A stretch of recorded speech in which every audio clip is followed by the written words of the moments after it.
These are at the center of the case. Duffel bags stuffed with what Dominican Republic drug officials say is more than 200 kilograms of cocaine.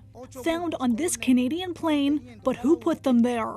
Is it the cartel? Who is it? Who would do this? That's the biggest question that I have. This pilot says he and 4 colleagues are in a hellish situation after doing the right thing. We kind of thought we were heroes in what we found and what we reported. In April, the crew were sent to the Dominican Republic to fly this Pivot Airlines jet back to Canada. It had been at the Punta Cana airport for 5 days, guarded by a U.S. company. Before takeoff, the airline says a mechanic went to troubleshoot an issue in the belly of the plane that looks like this. They found one bag. The crew immediately called the RCMP and local authorities. Next thing you know, you're sitting in with zip-tie handcuffs. The Canadian crew says they were jailed for 9 days and were terrified.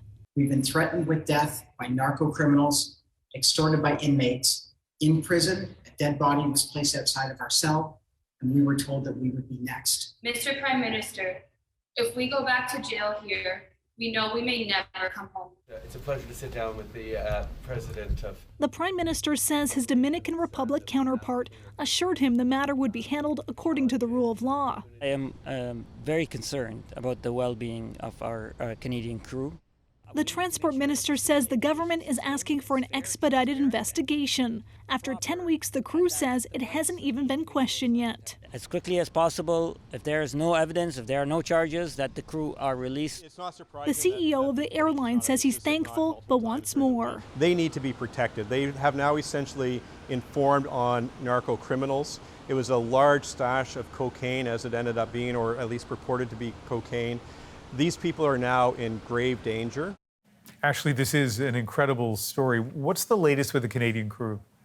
Well, Ian, they're currently staying in a safe location guarded by private security, but they're being told they can't leave the country until the investigation is done, which could take up to 10 months. The prosecutor in the Dominican Republic is appealing to try and get their bail revoked next month, and the crew says they are terrified that if they go back to jail, they will not survive. Thank you, Ashley. Thank you.